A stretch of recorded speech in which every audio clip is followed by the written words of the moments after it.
Friends, तो हमने अभी तक in this chapter of sale और रिटर्न एक ही टाइप के एग्जांपल्स देखे जहां पे गुड्स सेल और रिटर्न बेसिस पे casually once in a while कभी कभार दिया जाता है। कैजुअली गुड्स सेल और रिटर्न बेसिस पे दिया जाता है तो वाइल सेंडिंग गुड्स इटसेल्फ हम उसको सेल्समैन के बुक्स में रिकॉर्ड कर देते हैं और बाद में जब वो गुड्स अप्रूव होता है नेसेसरी एडजस्टमेंट्स करते हैं। बट फ्रेंड्स, अगर गुड्स मॉडरेटली, अगर गुड्स कई बार फ्रीक्वेंटली सेल और रिटर्न बेसिस पे दिया जाए, कई बार सेल और रिटर्न बेसिस पे अगर गुड्स दिया जाए तो फिर ऑर्डिनरी सेल्स मेथड गड़बड़ कर सकती है। तो फिर हम उसे बार बार एज सेल मान के बुक्स में रिकॉर्ड करेंगे, बार बार सेल का एंट्री कैंसिल करेंगे या एडजस्टमेंट करेंगे। तो हम अब ये झंझट में नहीं पड़ेंगे। अगर गुड्स कैजुअली कभी कभी सेल और रिटर्न बेसिस पे दिया जाए तो ही ऑर्डिनरी सेल्स मेथड फॉलो करेंगे।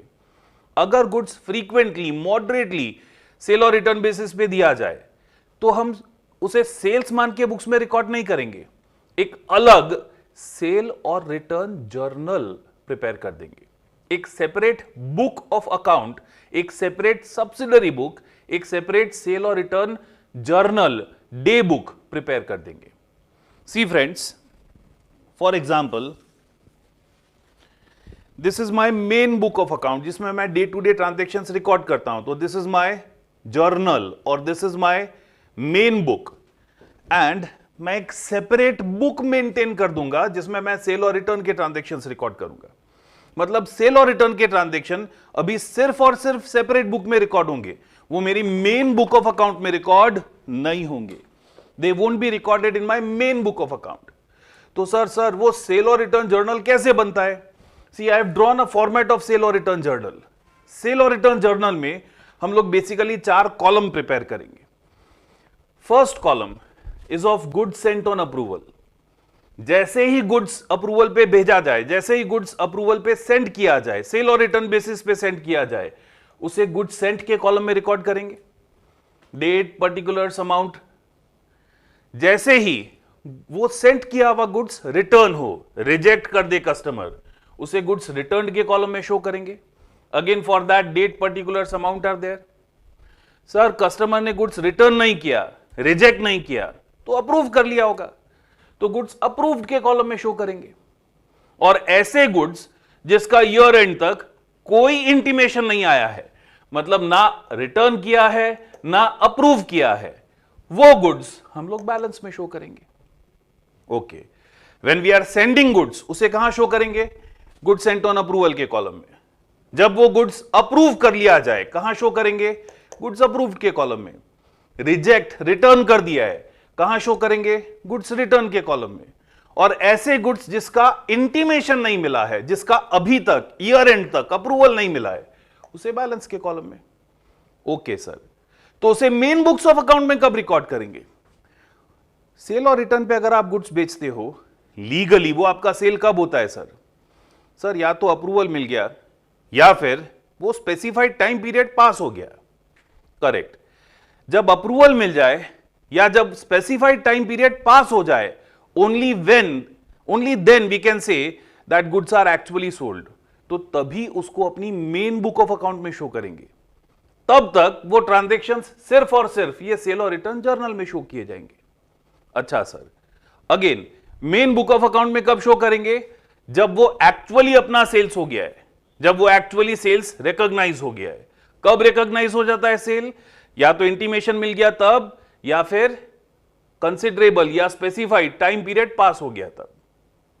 Let's look at an example. एक एग्जांपल देखते हैं हम लोग। In your class work book look at question number 6। Question 6 देखेंगे आप लोग। In your class work book question number 6। Question 6 में Messrs. Awaaz Electronics supplied goods on sale or return basis, particulars of which are as under. Goods are sent at 25% profit on cost. Goods हम 25% profit on cost add करके send कर रहे हैं। 10th मार्च ABC company को 2600 का goods दिया है, जो 15th ऑफ मार्च को उन्होंने रिटर्न कर दिया है। 15th of March XYZ company को 3400 का गुड्स दिया है, जो 17th ऑफ मार्च को उन्होंने रिटर्न कर दिया, रिटेन कर लिया है, सॉरी अप्रूव कर लिया है। 20th मार्च PQR लिमिटेड को गुड्स दिया है, PQR लिमिटेड ने 800 का गुड्स रिटर्न कर दिया, बाकी का गुड्स अप्रूव कर लिया।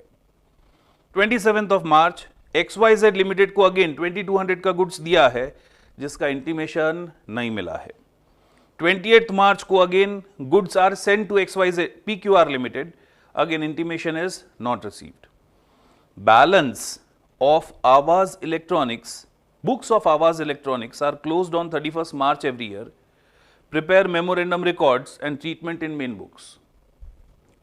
Fine. तो हम लोग सबसे पहले ये जो भी ट्रांजेक्शन्स हैं इसे सेल और रिटर्न जर्नल में रिकॉर्ड करते हैं। We record these transactions in sale or return journal. पहला ट्रांजेक्शन है on 10th of March. On 10th of March,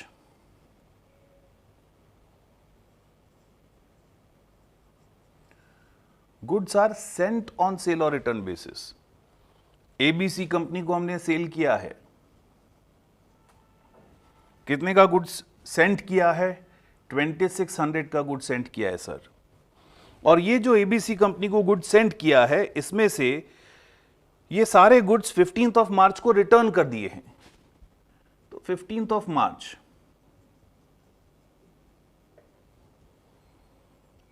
goods return के कॉलम में ABC कंपनी 2600।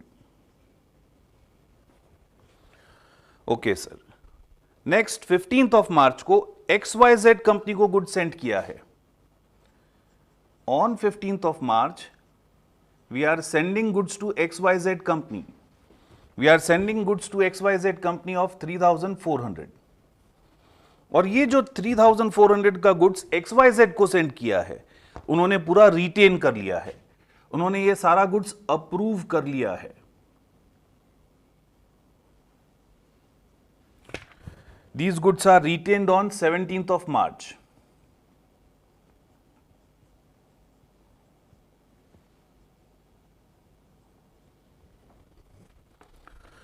ट्वेंटियथ मार्च PQRN कंपनी को गुड्स सेंड किया है।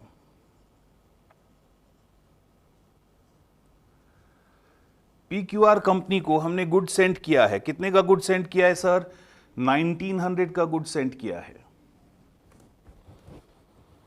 23rd मार्च को 800 का गुड्स रिटर्न कर दिया है उन्होंने।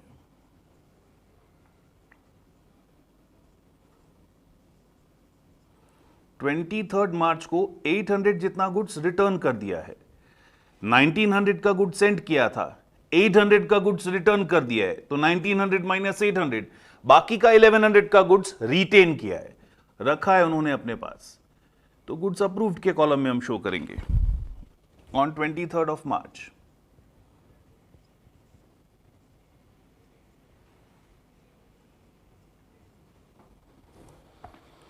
ट्वेंटी मार्च XYZ कंपनी को goods are sold, goods are sent on sale और return basis.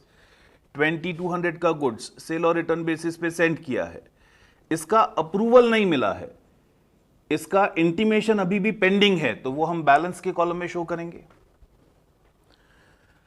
28th of March we are sending goods to PQRN company. PQRN company को 1700 का गुड्स सेंड किया है सर, उसका भी अप्रूवल नहीं मिला है, तो वो भी बैलेंस के कॉलम में शो करेंगे।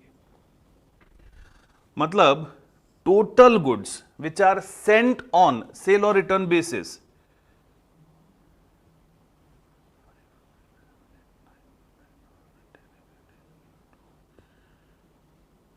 11,800,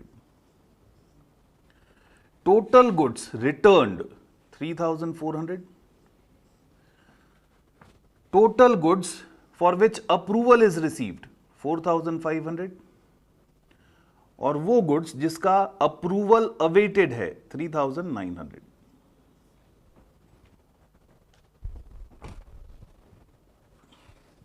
नाउ फ्रेंड्स, जब आपने गुड्स अप्रूवल पे सेंड किया तब लीगली आपका कोई ट्रांजैक्शन नहीं हुआ, लीगली आपका सेल नहीं हुआ। अगर गुड्स रिटर्न कर दिया तो भी सर आपका कोई ट्रांजैक्शन नहीं हुआ, आपके लिए कोई सेल नहीं हुआ। बट अगर उसने गुड्स अप्रूव कर लिया, जैसे ही उसने अपना अप्रूवल सेंड किया वो आपका सेल्स हो गया। तो जैसे ही उसने गुड्स का अप्रूवल सेंड किया, we need to record these in our original books. तो गुड्स विच आर अप्रूव्ड, उसका एंट्री हमारी मेन बुक ऑफ जर्नल में रिकॉर्ड करना पड़ेगा। जिस दिन अप्रूव किया उस दिन उसको मेन बुक में रिकॉर्ड करेंगे।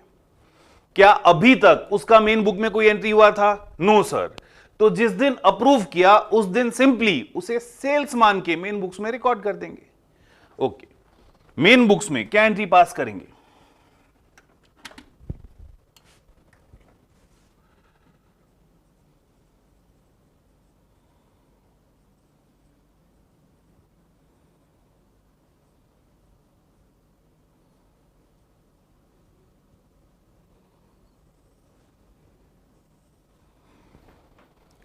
सबसे पहले on 17th of March, on 17th of March,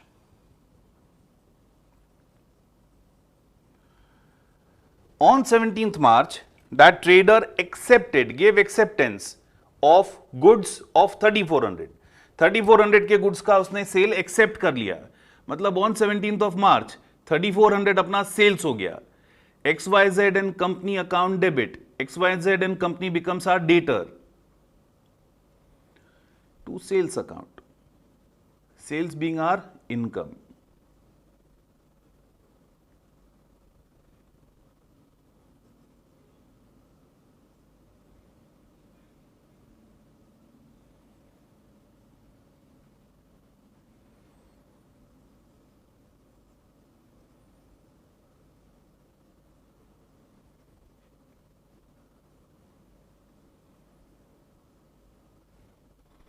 same way on March 23rd जब गुड्स अप्रूव किया, अगेन उसे मेन बुक्स में एज सेल्स मान के रिकॉर्ड कर देंगे। PQRN company account debit 1100, PQRN company account debit 1100 to sales account.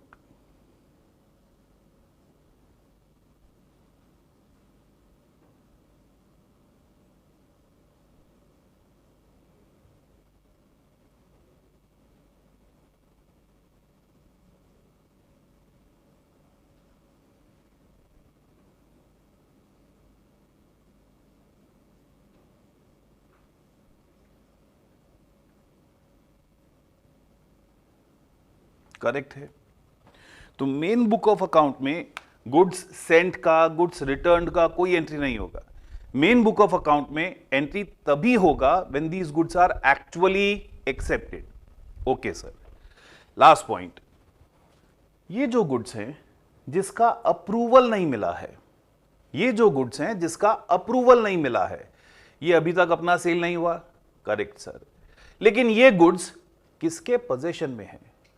ये goods अभी भी कस्टमर के पास पड़े हैं, उसने अभी तक कोई जवाब नहीं दिया है, पड़े तो कस्टमर के पास है।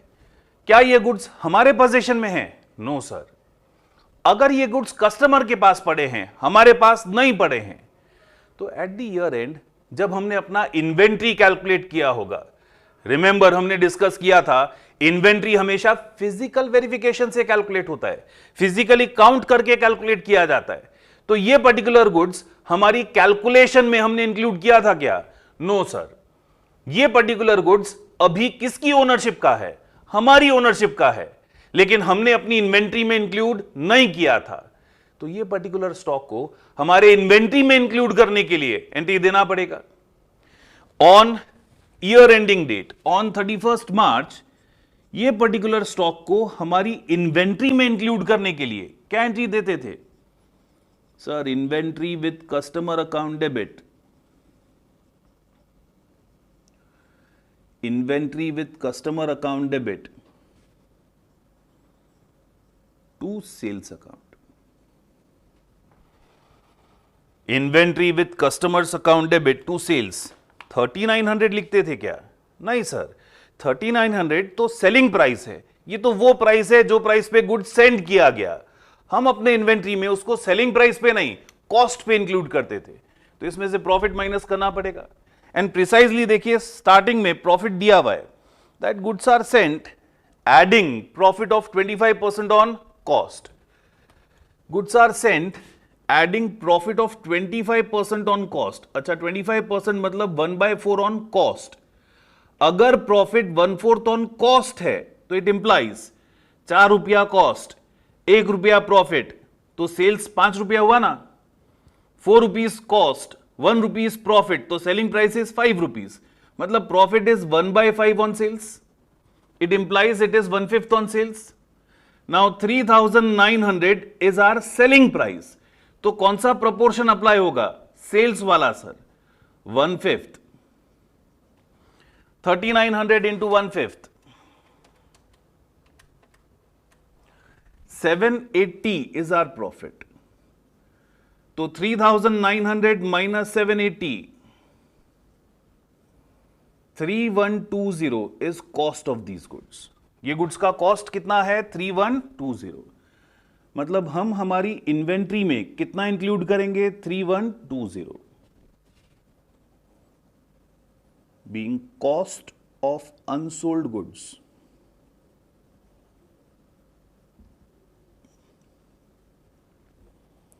With customers.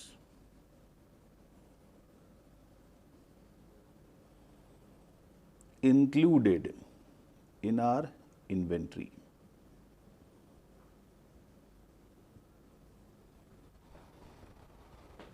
तो हम बोल सकते हैं when moderately goods are sent on sale or return basis, हम लोग सेल और रिटर्न के ट्रांजैक्शंस रिकॉर्ड करने के लिए इस तरह का एक सेल और रिटर्न जर्नल प्रिपेयर करते हैं और अपनी मेन बुक्स ऑफ अकाउंट में तभी एंट्रीज रिकॉर्ड करते हैं when goods are actually approved by customers.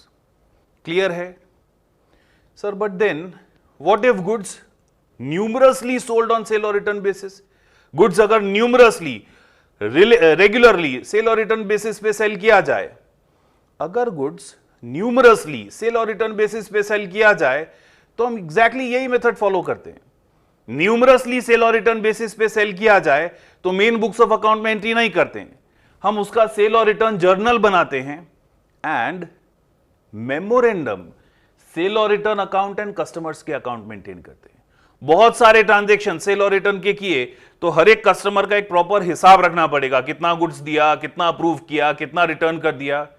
तो हम लोग हर एक कस्टमर का एक सेपरेट लेजर अकाउंट मेंटेन करते हैं.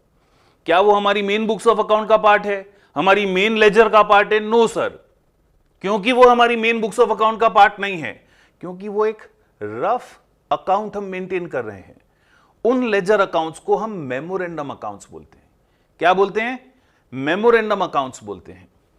तो अगर गुड्स न्यूमरसली सेल और रिटर्न बेसिस पे दिया जाए तो हम लोग सेम इसी तरह एक सेल और रिटर्न जर्नल बनाएंगे. नॉट ओनली सेल और रिटर्न जर्नल, हम लोग सेल और रिटर्न का अकाउंट और कस्टमर्स का account as memorandum accounts prepare करेंगे. मेन बुक्स ऑफ अकाउंट में अगेन कब एंट्री पास करेंगे? जब गुड्स का अप्रूवल मिल जाए. तो फ्रेंड्स यही सब में अगर सेल और रिटर्न अकाउंट बनाया जाए, कस्टमर्स का अकाउंट बनाया जाए तो कैसे एंट्रीज रिकॉर्ड करेंगे? हम लोग अकाउंट्स ड्रॉ करते हैं. स्टॉप कर दो. तो सी फ्रेंड्स आप देख सकते हैं हमने गुड्स सेल और रिटर्न अकाउंट प्रिपेयर किया है और हर एक कस्टमर का एक सेपरेट लेजर अकाउंट बना दिया है. We have prepared a separate ledger account for customer. Subsidiary books पे पोस्टिंग कैसे करते हैं? How do we post from subsidiary books? सबसे पहले total goods sent on approval कितना है? 11,800 सर. ये जो गुड्स सेंट ऑन सेल और रिटर्न बेसिस है, इसका एंट्री क्या पास करेंगे? गुड्स सेंट ऑन सेल और रिटर्न बेसिस मतलब गुड्स गया हमारे पास से, एसेट डिक्रीजेस, या फिर बोल सकते हैं सेल और रिटर्न बेसिस पे दिया है मतलब अपना इनकम है, इनकम इंक्रीजेस. तो सेल और return account while sending goods credit होगा and these goods are sent to customers. वो कस्टमर से फ्यूचर में पैसा मिलना बाकी है, वो कस्टमर्स अपने डेटर्स हो गए, एसेट इंक्रीजेस, डेबिट होगा. मतलब for sending these goods journal entry क्या पास होगा? Sir journal entry will be customers account debit, debtors account debit to sale और रिटर्न अकाउंट. मतलब वाइल सेंडिंग गुड्स हम लोग on last date, on 31st March सीधा entry pass करेंगे by sundry customers.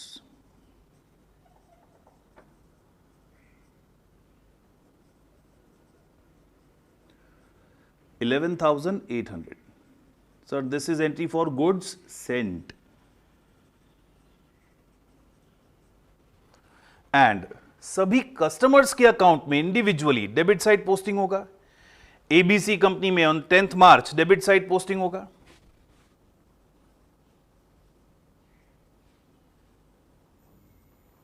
To sale और return account 2600।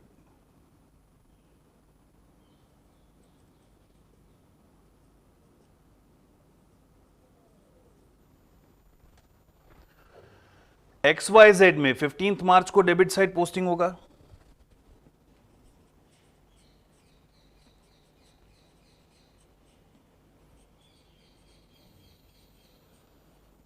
To sale और return account 3400। 20th मार्च को PQR में डेबिट साइड पोस्टिंग होगा।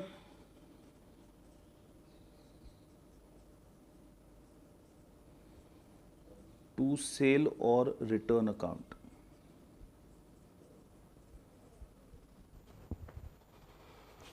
27th मार्च अगेन XYZ में 2200। टू सेल और रिटर्न अकाउंट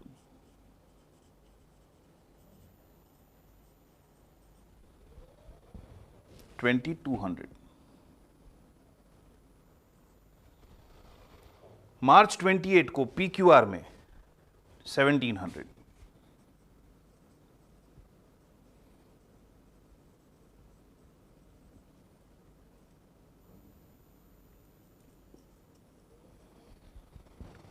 तो सेल और रिटर्न अकाउंट में हम लोग सीधा टोटल पोस्ट करेंगे और कस्टमर्स अकाउंट में इंडिविजुअल एंट्रीज।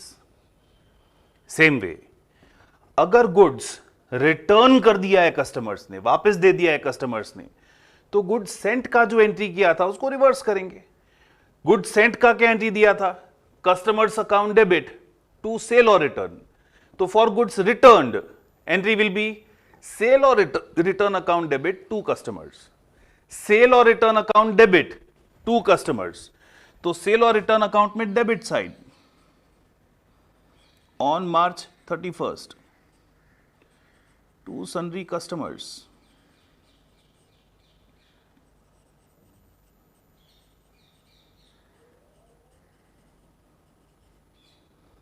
3400। और हर एक कस्टमर के अकाउंट में पोस्टिंग क्रेडिट साइड पे। मार्च 15 को एबीसी में क्रेडिट साइड बाय सेल और रिटर्न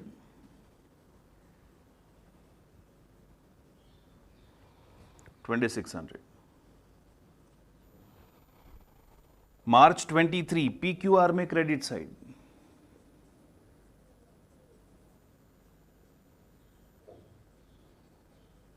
बाय सेल और रिटर्न 800।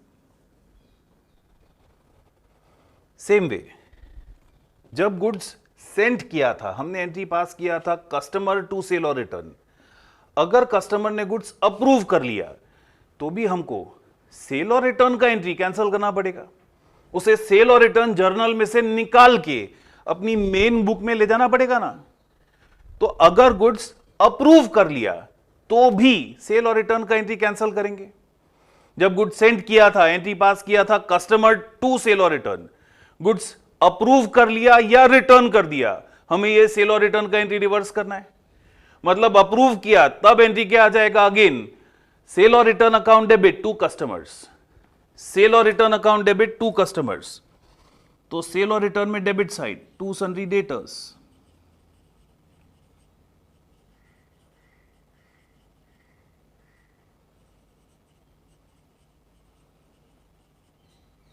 4500। और डेटर्स में क्रेडिट साइड XYZ में credit side on March 17 by sale और रिटर्न अकाउंट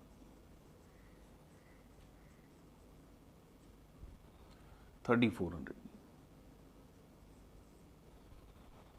PQR में credit side on March 23rd by sale और return account.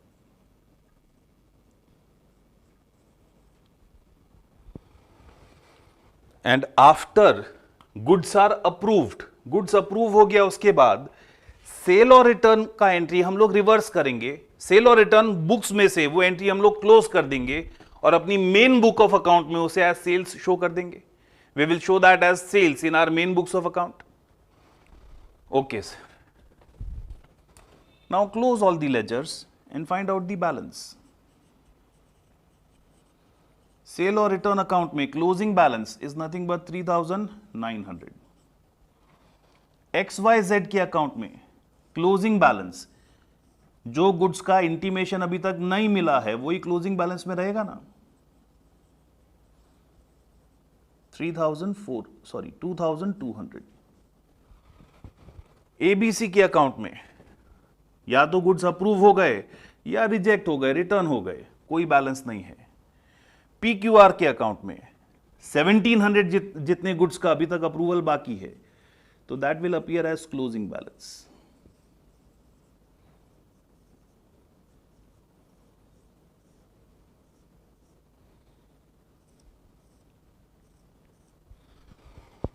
So friends, second and third method are one and the same only.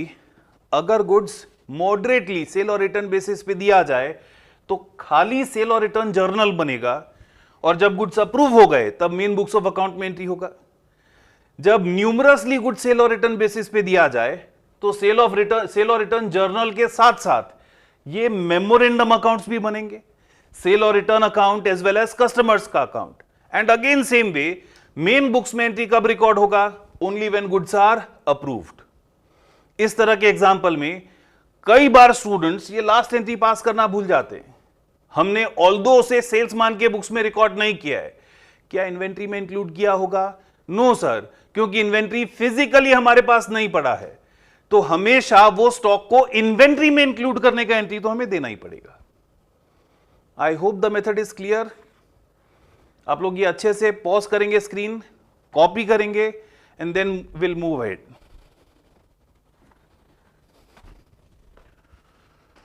बराबर आवे छे, थोड़ू focus करजो वधारे।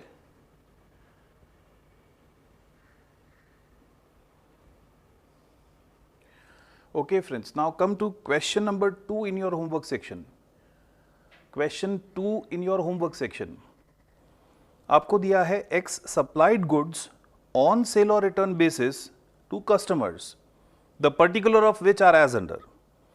Date of dispatch of goods दिया है, पार्टी का नाम दिया है जिसको गुड्स डिस्पैच किया है, और रिमार्क्स में इंफॉर्मेशन दिया है whether goods are approved or not approved. Last में दिया है goods are returned within 15 days. What is that specified time period? 15 days का टाइम पीरियड हम अपने कस्टमर्स को दे रहे हैं from date of dispatch, failing which it will be treated as sales. 15 days के अंदर अंदर या तो उसे अप्रूव कर लेना है या गुड्स रिटर्न कर देना है। 15 डेज में अगर उसने रिटर्न नहीं किया तो हम उसे अपना सेल्स मान के रिकॉर्ड कर देंगे। Books of X are closed on 31st of December 2016.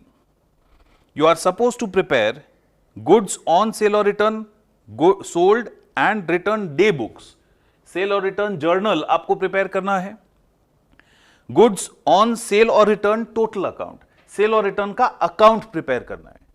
And apart from this, we are also preparing one more thing. We are also preparing journal entries in main books. When will you record journal entries in main books? Only when goods are approved by customers. Yes sir. Start करते हैं। सबसे पहले 10th of December ABC company को हमने 10,000 का goods supply किया है, तो गुड्स सेंट ऑन अप्रूवल के कॉलम में हम लोग शो करेंगे।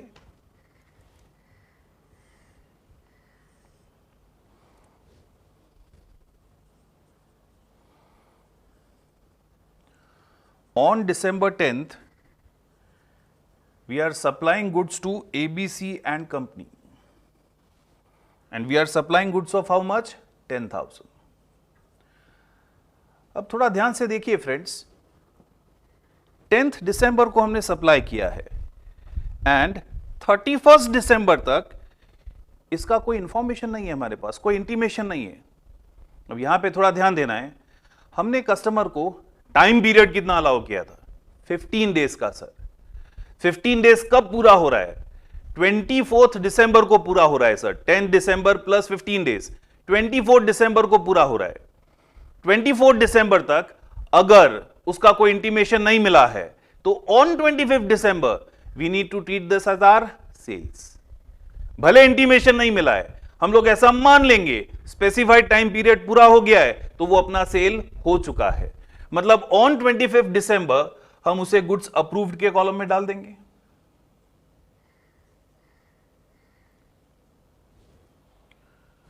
On 25th of December, we will show that as goods approved by customers.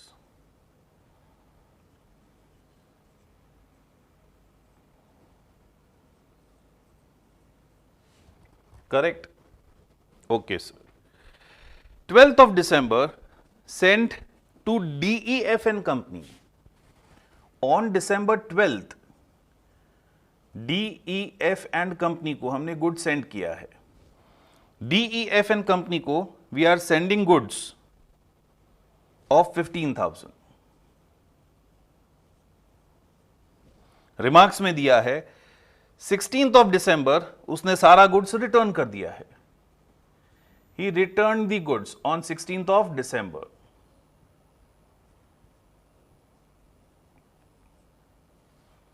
$15,000।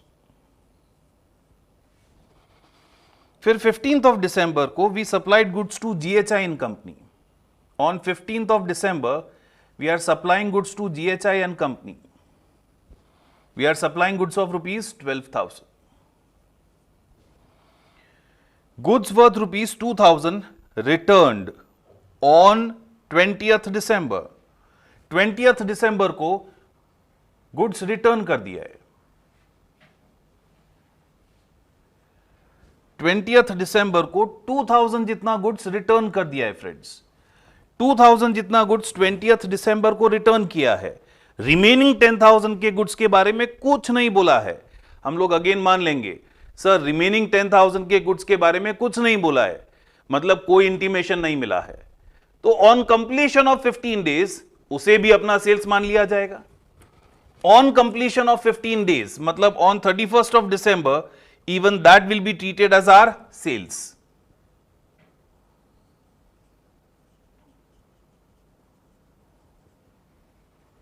वो 10,000 भी अपना सेल्स हो जाएगा।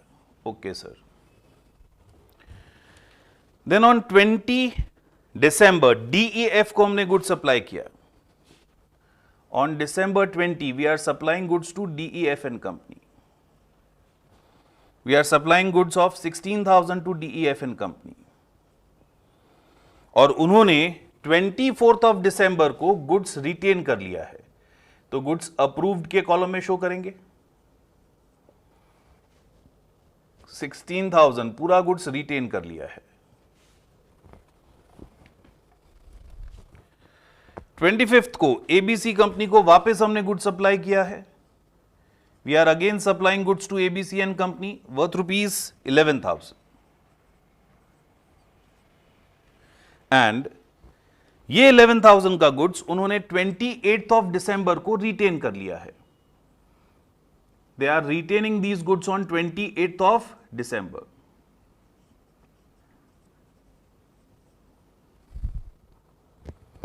$11,000। लास्टली 30 दिसंबर को GHI को गुड्स सेंड किया है, GHI एंड कंपनी 13,000 का। उसका कोई इंफॉर्मेशन नहीं मिला है, मतलब रिटर्न किया कि अप्रूव किया, कोई इंफॉर्मेशन नहीं मिला है। एंड 31st दिसंबर तक स्पेसिफाइड टाइम पीरियड भी पास नहीं हुआ है, तो ये 13,000 हम लोग अपने बैलेंस में शो करेंगे। I hope you are getting this. तो total goods sent on sale और return basis 77,000। Out of these, goods returned are of 17,000. Goods approved 47,000. And 13,000 का गुड्स ऐसा है जिसका कोई इंटीमेशन नहीं मिला है. करेक्ट है. सेल और रिटर्न जर्नल कैसे प्रिपेयर किया समझ में आया. पोस्ट कैसे करेंगे. तो सेल और रिटर्न टोटल अकाउंट में हम कभी भी इंडिविजुअल ट्रांजैक्शन पोस्ट नहीं करते हैं, सभी सब ट्रांजैक्शंस का टोटल पोस्ट करते हैं. तो जो टोटल गुड्स सेंड किया है सेल और रिटर्न बेसिस पे, उसका एंट्री क्या देंगे. Customers account debit to sale और रिटर्न. तो कस्टमर के अकाउंट में डेबिट साइड शो करेंगे by sundry debtors.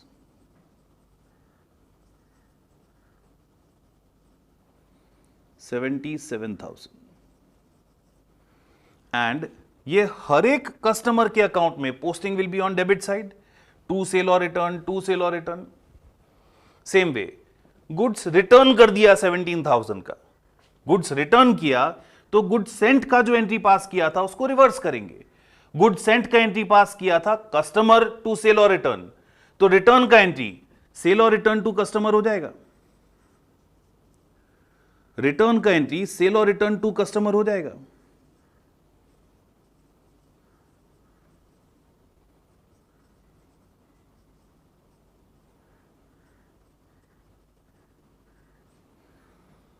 $17,000. Goods approve कर लिया. जैसे ही उसने गुड्स का अप्रूवल दिया, जैसे ही उसने गुड्स अप्रूव किया, हमने जो गुड्स सेंट का एंट्री किया था उसे क्लोज करना पड़ेगा, सेल और रिटर्न बुक्स में से निकाल देना पड़ेगा, कैंसिल कर देना पड़ेगा और उसे अपनी मेन बुक्स में ले जाना पड़ेगा. तो सेल और रिटर्न बुक्स में से उसका एंट्री कैंसिल क्लोज करने के लिए अगेन एंट्री क्या आ जाएगा. अपोजिट एंट्री सेल और return account debit to customers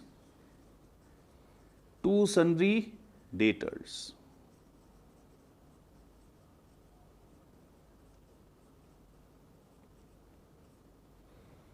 $47,000. And individual customers के अकाउंट में डीईएफ में क्रेडिट साइड, एबीसी में क्रेडिट साइड बाय सेल और रिटर्न. एंड रिमेनिंग गुड्स जिसका इंटीमेशन अभी तक नहीं मिला है, ना स्पेसिफाइड टाइम पीरियड पास हुआ है, that will appear as our closing balance. That will appear as our closing balance. Correct है. लास्टली जब हमने गुड्स सेंड किया, while sending goods main books में एंट्री किया क्या. No sir. जब गुड्स रिटर्न हो गया, रिजेक्ट हो गया, हमने सेल और रिटर्न में से उसको कैंसिल कर दिया. मेन बुक्स में करना है क्या एंट्री. No sir. लेकिन जब गुड्स अप्रूव हो गया तब तो वो एक्चुअली लीगली अपना सेल्स हो गया. तो जब वो गुड्स अप्रूव हुआ तब उसे अपनी मेन बुक्स में सेल्स रिकॉर्ड करना पड़ेगा ना. जब वो गुड्स अप्रूव हुआ तब आप मेन बुक्स में एंट्री पास करोगे. On December 24th DEF and company ने गुड्स अप्रूव किया है, तो तब आप मेन बुक्स में एंट्री पास करोगे DEF and company account debit to sales.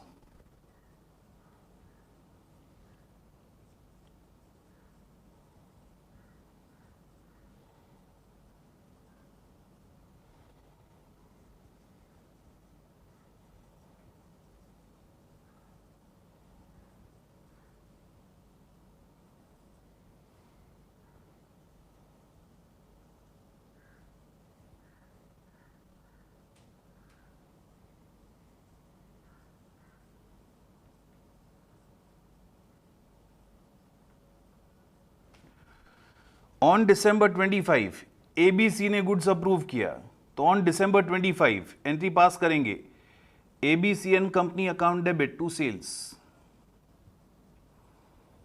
ABC and company gave approval for goods of 10,000.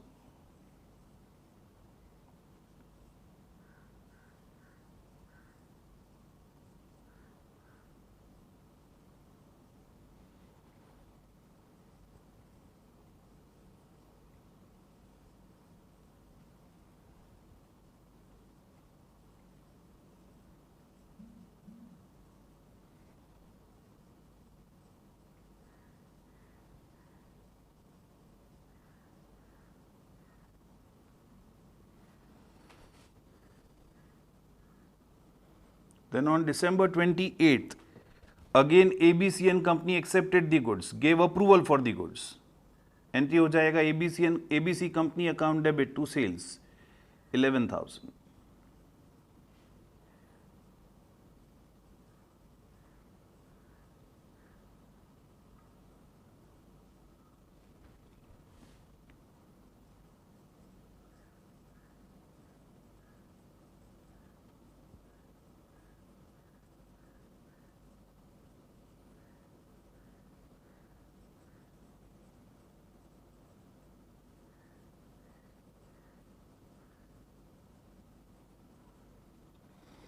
On December 31,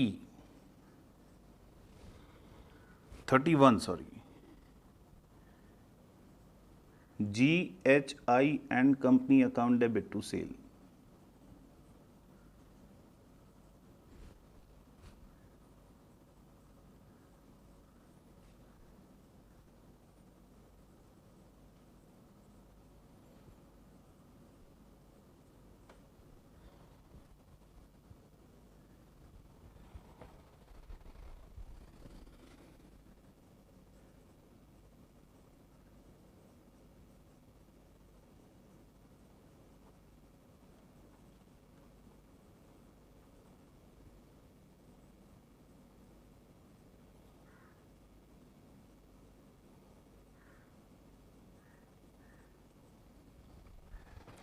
lastly ये सारा गुड्स जो अप्रूव कर लिया उसका एंट्री हमने मेन बुक्स में जिस दिन अप्रूवल मिला उस दिन सेल्स मान के रिकॉर्ड कर दिया.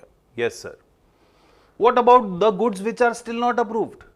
वो गुड्स जिसका ना इंटीमेशन मिला है, ना अप्रूव हुआ है, ना टाइम पीरियड पास हुआ है, सर वो अभी तक अपना सेल ही नहीं है, उसका कोई एंट्री हमारी मेन बुक्स में पास नहीं करना है. लेकिन वो गुड्स क्योंकि कस्टमर के पास पड़ा है, क्योंकि फिजिकली हमारे पास नहीं पड़ा है, हमने अपने फिजिकल इन्वेंट्री में इंक्लूड नहीं किया होगा.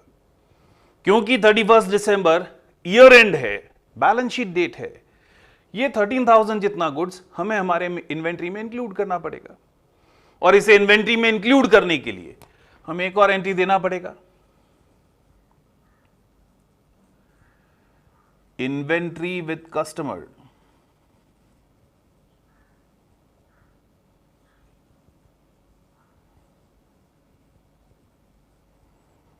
Inventory with customer account debit to trading account or purchase account.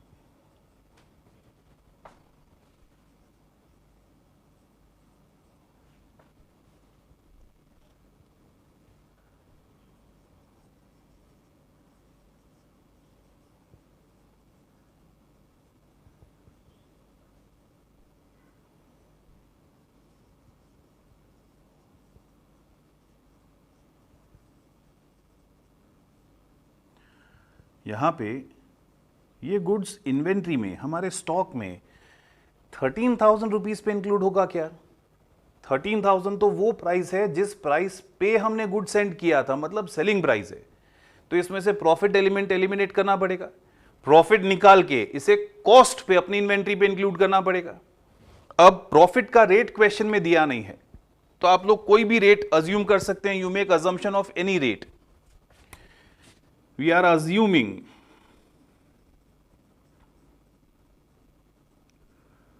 rate of gross profit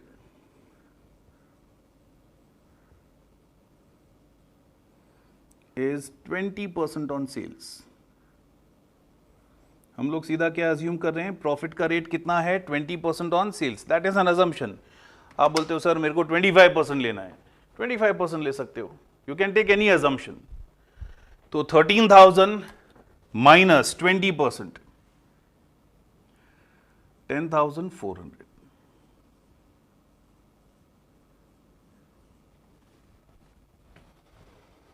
I hope this method is clear. सबको समझ में आ रहा है ये मेथड?